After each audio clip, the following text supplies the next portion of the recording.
Aston Villa need this player to show up in their last 4 games of the season if they want to qualify for the Champions League. And that also begs the question, do I think he will? I'm actually not even going to make you wait. I think this player will, and it's because it's Ollie Watkins.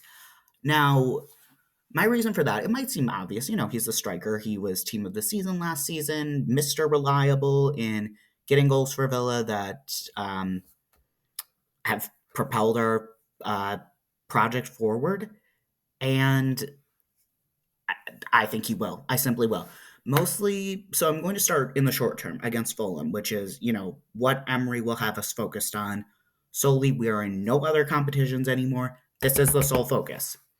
So if you look at his goal scoring record against Fulham in the last 4 meetings, he had, or not, in the last 3 meetings, he has 4 goals.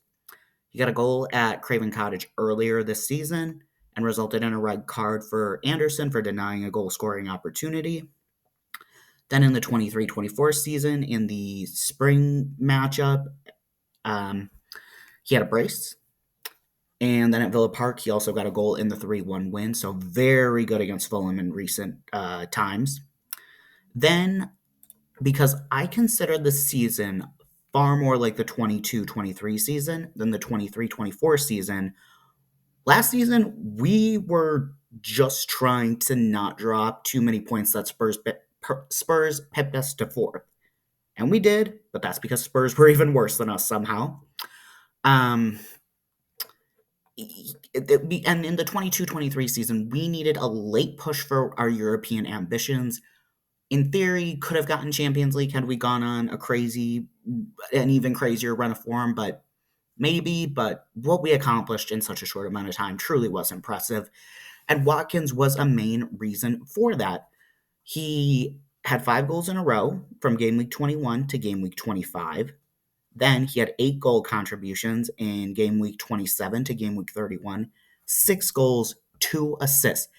Those are later in the season, and he didn't go on a goal scoring run after that. He actually went on a bit of a drought, but that lined up when his second child was born, so probably playing dad a bit more, and it's really hard to be upset with that. But he did score the winning goal on the last day of the season, where it was win or stay home next season. We ended up winning, beat Spurs to 7th, and got the Europa Conference League, which was a good first dip into Europe. So again, this really does emulate that season a lot more. I know that it was hard going out to the FA Cup. That performance was awful. Like, I couldn't even bring myself to make a match reaction or watch any of the highlights or anything, because even in real time, I was watching it like, this is disgusting. Like, we reasonably should have lost 5-0. I guess I'm addressing it here right now. We should have lost 5-0. That first goal that was chalked off, I didn't think that was a foul. And Mateta should have converted his penalty. Ergo, 5-0. Awful. But we did react well after PSG, so I'm hoping it's been a week. Shake it off. You win out. That's your only chance at the Champions League. I back us to do it. I back Ollie to be a big part of that.